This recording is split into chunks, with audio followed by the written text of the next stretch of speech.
こんにちは、島田です。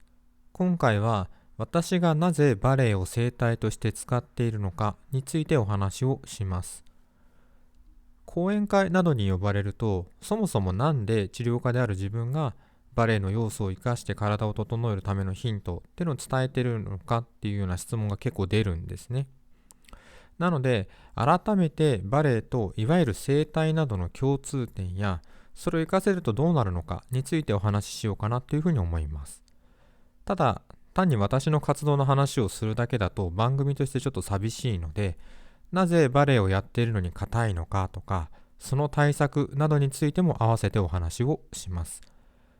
で、これを知っておくと、先生のアドバイスに隠れた要素が見えるヒントになるはずです。ぜひご覧ください。では、まず、バレエと整体の共通点についてお話をします。バレエのレッスンは、正しい位置をキープして行うことで、筋肉や関節の位置が良いところに来るようになっています。バレリーナが美しかったり、可動域が尋常じゃなかったり、嘘だろみたいな動きができるのは、関節や筋肉を正しい位置で使い続けた究極の姿だと思ってるんですね。で、一方、この針や整体などの治療法っていうのも、いろんな流派や意見はあるんですけれども、ざっくり言うと、体を本来あるべききちんとした状態にするっていうことなんですね。なので、動かすか施術を受けるかの違いはあっても、体の視点で見たときは、どちらも筋肉や関節が使いやすい位置に揃っていくというところで共通しているんです。そこで踊りではなく、体を整えるためにバレエの動きをセルフケアとして自分で使ったりとか、人に伝えるようになりました。で、その結果、この写真のように姿勢も良くなって体型にも変化が起きたんですね。昔は治療だけやっていて、セルフケアとしてバレエは使っていなかった時期があるんですが、その時期と今ではだいぶ違っています。で、このようにバレエの素人である私がここまで変化するんだから、バレエのレッスンを受けたりとか、バレエで体を整える人が増えれば、整体と同じような役割をするので、健康で体型も良くなる人をもっと増やせるなっていうふうに思って、セルフケアとしてのバレエの動きを生かすことっていうのを伝えるようになったんですね。ちなみにこの左の写真と真ん中の写真、これ体型違うんですけれども、体重は実は一緒です。でも講演会や講座などでこの話をすると、私はバレエやってるけど硬いんですとか、人によってはやるほど硬くなっていくけどなんでみたいな質問が出ることがあるんですね。確かに整体として使えるんであれば、なんで私の体は硬いんだっていうふうに思うかもしれません。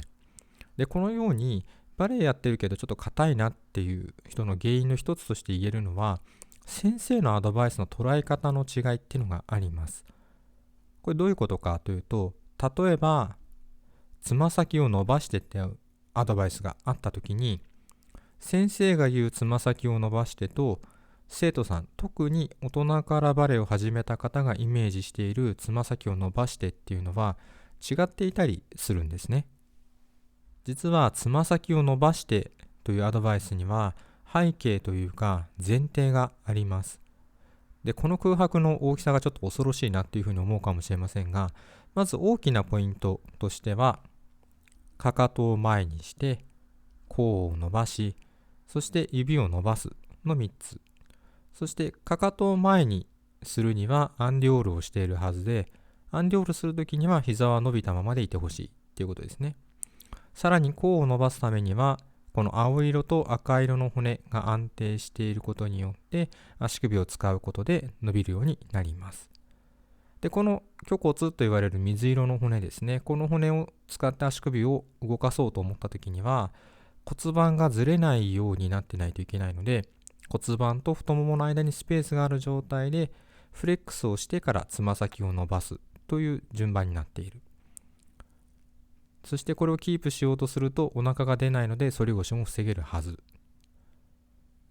また、この時に膝裏が伸びたままでいることによって虚骨が使いやすいっていうのがプラスされていきます。また、脇は縮まない方が足の甲の骨が安定したまま動くので、より甲が伸びます。そして甲が伸びることで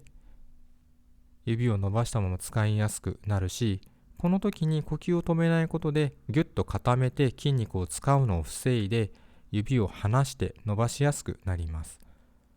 さらに顎が上がったり下に向いたりして首が縮こまってしまわないように注意をすることによって、指が曲がるのも防ぐことができるというふうに中に隠れているんですね。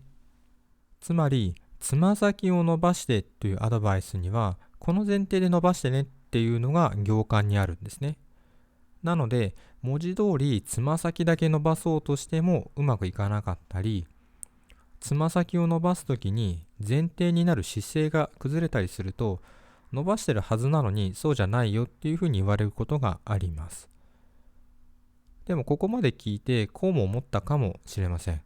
これ全部同時に意識するってできなくないっていうふうに思うと思うんですね。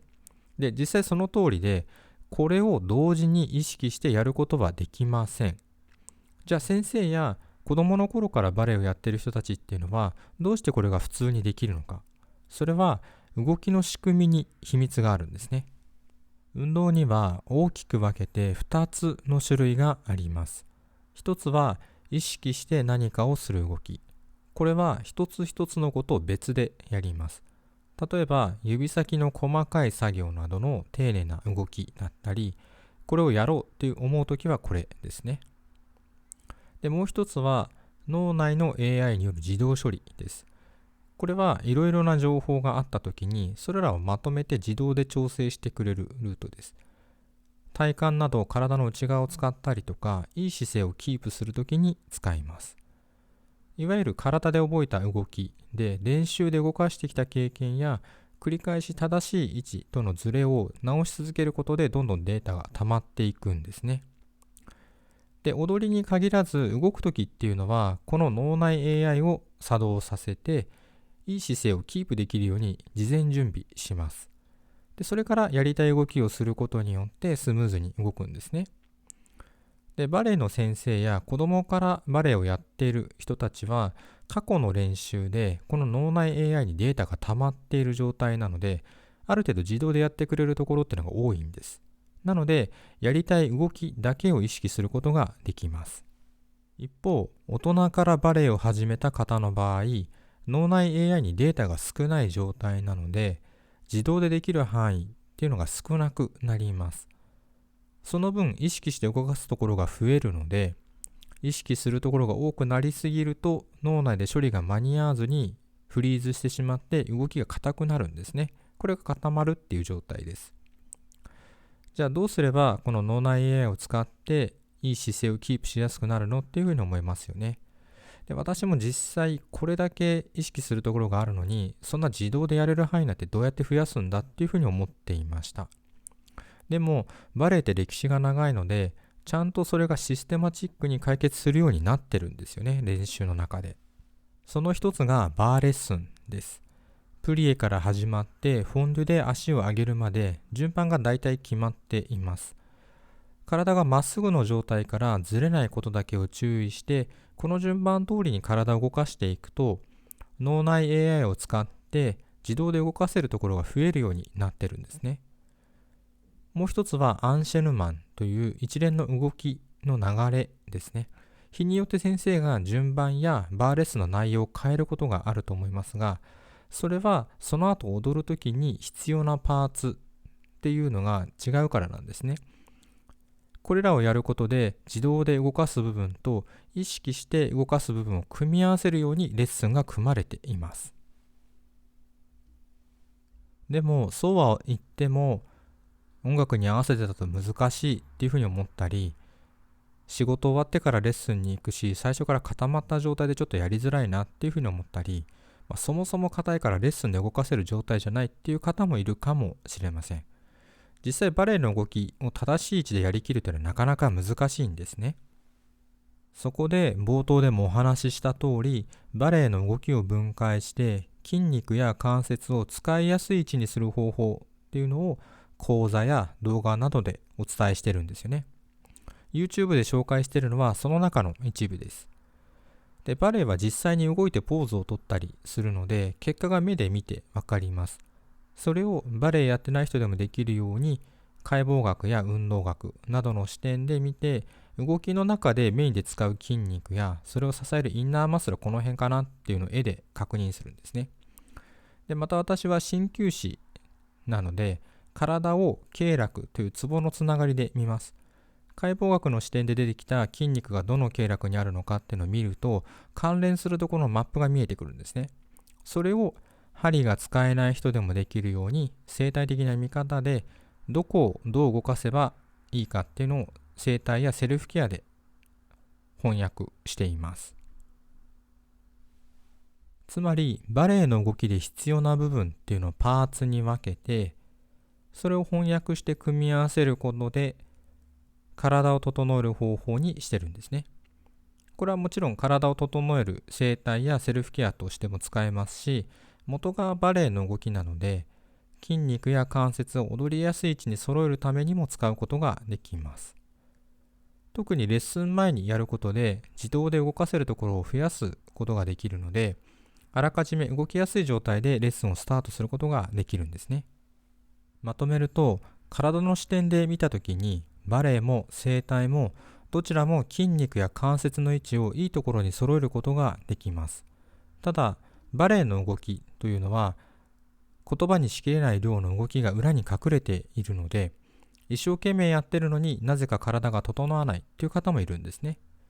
そこでバレエの要素を生かして体を整える方法に翻訳することで、一人でも多くの方が効率よく体を整えたりとか、動かしやすい状態で楽しくレッスンを受けれるようになったりとか、